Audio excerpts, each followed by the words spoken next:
2025 ஆண்டின் முதல் மாதமான ஜனவரியில பாசிட்டிவ் நோட்டோட தொடங்கியிருக்காங்க இந்தியன் கார் இண்டஸ்ட்ரி. ஒட்டுமொத்தமா 4,1538 கார்கள் விற்பனையாயிருக்கு ஜனவரி 2025ல. கடந்த வருடம் இதே சமயத்துல 3,93,471 கார்கள் விற்பனையாயிருந்தது. 2.1% வளர்ச்சி அடைஞ்சிருக்கு Indian car market. But surprisingly December 24 compare பண்ணும்போது 25% வளர்ச்சி சந்திச்சிருக்கு எல்லா கார் நிறுவனங்களும் சேர்ந்து. இதற்கு முக்கியமான காரணம் டிசம்பர் ஆஃபர்ஸோட ரெஜிஸ்ட்ரேஷன் ஜனவரியிலும் நடந்ததுதான். அண்ட் ரேங்கிங்கை பொறுத்த வரைக்கும் ஜனவரி 2025ல எந்தெந்த கார் நிறுவனங்கள் டாப் 14ல எந்தெந்த இடத்தை பிடிச்சிருக்காங்க அப்படிங்கிற கம்ப்ளீட் டீடைல்ஸை இந்த வீடியோல பார்க்க போறோம். நம்ம லிஸ்ட்ல 14வது இடத்தை பிடிச்சிருக்கிறது ஜீப் நிறுவனம். 310 கார்களை ஜனவரி 2025ல விற்பனை செஞ்சிருக்காங்க. கடந்த வருடம் இதே சமயத்துல 396 கார்கள் விற்பனை செஞ்சிருந்தாங்க. கிட்டத்தட்ட 21.7% வீழ்ச்சி சந்திச்சிருக்கு ஜீப் நிறுவனம். ஜீப் நிறுவனம் அடுத்து என்ன கார் லான்ச் பண்ண போறாங்க அப்படிங்கிற தகவலும் இல்ல.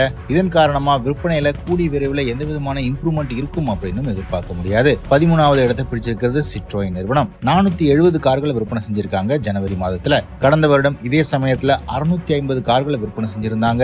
கிட்டத்தட்ட 27.7% வீழ்ச்சி சந்திச்சிருக்கு சிட்ரோயின் நிறுவனம். 12வது இடத்தை பிடிச்சிருக்கிறது நிசான் நிறுவனம். 2404 கார்களை விற்பனை செஞ்சிருக்காங்க. கடந்த வருடம் இதே சமயத்துல 2863 கார்களை விற்பனை செஞ்சிருந்தாங்க.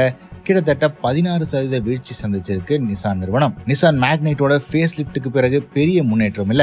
இதற்கு முன்பாக எப்படி விற்பனையானதோ அதே நிலைமையில தான் விற்பனை ஆயிட்டு இருக்கு.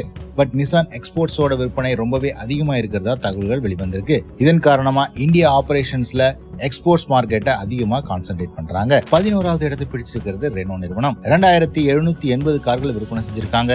கடந்த வருடம் இதே சமயத்துல 3826 கார்களை விற்பனை செஞ்சிருந்தாங்க. கிட்டத்தட்ட 27.3% வீழ்ச்சி சந்திச்சிருக்கு ரெனோ நிறுவனம். 10வது இடத்தை பிடிச்சிருக்கிறது ஃபோக்ஸ்வேகன் நிறுவனம். 3344 கார்கள் விற்பனை செஞ்சிருக்காங்க. கடந்த வருடம் இதே சமயத்துல 3267 கார்களை விற்பனை செஞ்சிருந்தாங்க. கிட்டத்தட்ட 2% தான் வித்தியாசம் இருக்கு கடந்த வருடத்துக்கும் இந்த வருடத்திற்கும்.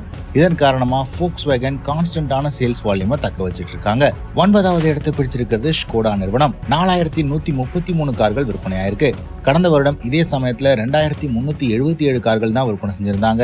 கிட்டத்தட்ட 73.9% வளர்ச்சி சந்திச்சிருக்கு ஸ்கோடா நிறுவனம். அடுத்த மாதம் இந்த நம்பர்ஸ் இன்னுமே இன்க்ரீஸ் ஆகிறதுக்கு சான்சஸ் இருக்கு. இதற்கு முக்கியமான காரணம் அவங்களுடைய Skoda Kylaq sub 4 meter compact எஸ்யூவியோட டெலிவரிஸ் தொடங்குறது தான். சப்ஸ்டான்ஷியல் நம்பர்ஸ் ஸ்கோடாவுக்கு இந்த கைலாக் கொண்டு வரும் அப்படிங்கிறது இந்த காரோட புக்கிங்ஸ்ல இருந்து தெரியுது. 8வது இடத்தை பிடிச்சிருக்கிறது எம்ஜி நிறுவனம். 4455 கார்களை விற்பனை செஞ்சிருக்காங்க. கடந்த வருடம் இதே சமயத்துல 3825 கார்கள் விற்பனை செஞ்சிருந்தாங்க. 16.5% வளர்ச்சி அடைஞ்சிருக்காங்க எம்ஜி நிறுவனம். கடந்த வருடத்தை கம்பேர் பண்ணும்போது கிட்டத்தட்ட ஒரே நம்பர்ஸ் மாதிரி தெரிஞ்சாலும் அவங்க விற்பனை செய்யற கார்கள்ல பெரிய டிஃபரன்ஸ் இருக்கு.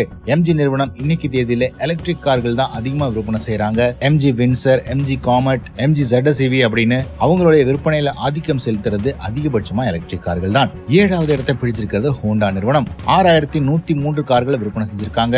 கடந்த வருடம் இதே சமயத்துல 8681 கார்களை விற்பனை செஞ்சிருந்தாங்க.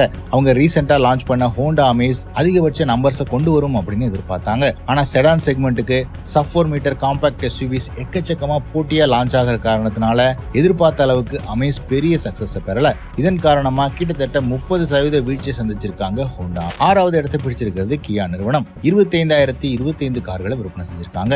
கடந்த வருடம் இதே சமயத்துல 23769 கார்களை விற்பனை செஞ்சிருந்தாங்க. கிட்டத்தட்ட 5.3% வளர்ச்சி சந்திச்சிருக்காங்க கியா நிறுவனம். கியா நிறுவனத்தோட சிராஸ் சப் 4 மீட்டர் காம்பாக்ட் எஸ்யூவில ஒரு புதிய ட்ரெண்டை கொண்டு வந்திருக்கு. அதிகபட்ச ஃபீச்சர்ஸோட இந்த காரை லான்ச் பண்ணிருக்காங்க.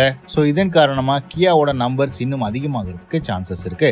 5வது இடத்தை பிடிச்சிருக்கிறது டொயோட்டா நிறுவனம். டொயோட்டாவோட சேல்ஸ் வால்யூமோட ரைஸ் இந்த மாசமும் கண்டினியூ ஆகுது. 26178 கார்களை விற்பனை செஞ்சிருக்காங்க. கடந்த வருடம் இதே சமயத்துல 23197 கார்கள் விற்பனை செஞ்சிருந்தாங்க.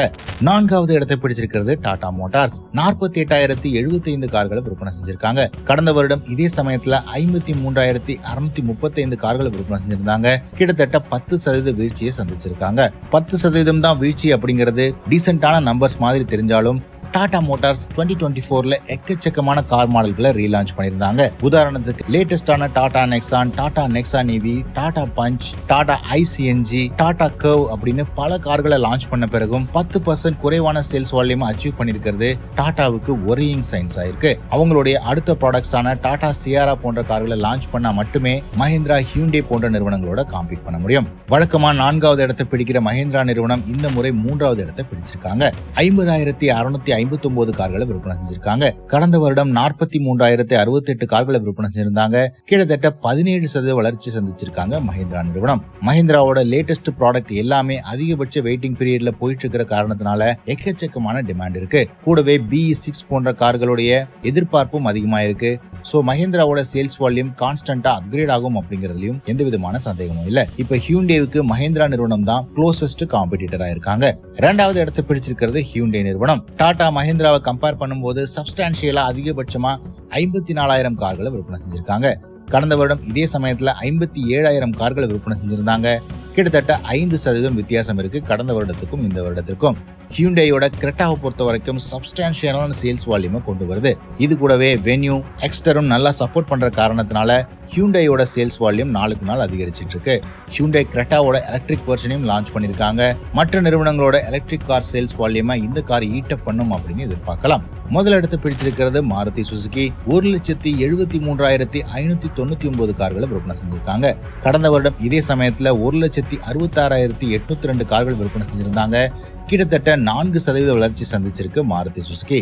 சோ ஒட்டுமொத்தமா Reno, Nissan, Citroen, jeep, Honda போன்ற நிறுவனங்கள் அதிகபட்ச வீழ்ச்சியை சந்திச்சிருக்கு. டாடா நிறுவனம் டிக்ளைனிங் சேல்ஸ் ட்ரெண்ட்ல இருக்காங்க. அதிகபட்ச வளர்ச்சி சந்திச்சிருக்கிறது ஸ்கோடா நிறுவனம். சோ பிப்ரவரி மாதத்தை பொறுத்த வரைக்கும் ரீசெண்டா லான்ச் ஆயிருக்கிற ஸ்கோடா கைலாக், கியா சிரோஸ், மாருதி சுசுகியோட விட்டாரா எலக்ட்ரிக் இந்த கார்கள் தான் நெக்ஸ்ட் மந்தோட சேல்ஸ் வால்யூமை டிசைட் பண்ண போகுது. இந்த புதிய கார்கள்ல எந்த கார் அதிக சேல்ஸ் வால்யூமை புல் பண்ணணும் நீங்க நினைக்கிறீங்கன்னு கமெண்ட் செக்ஷன்ல பதிவிடுங்க.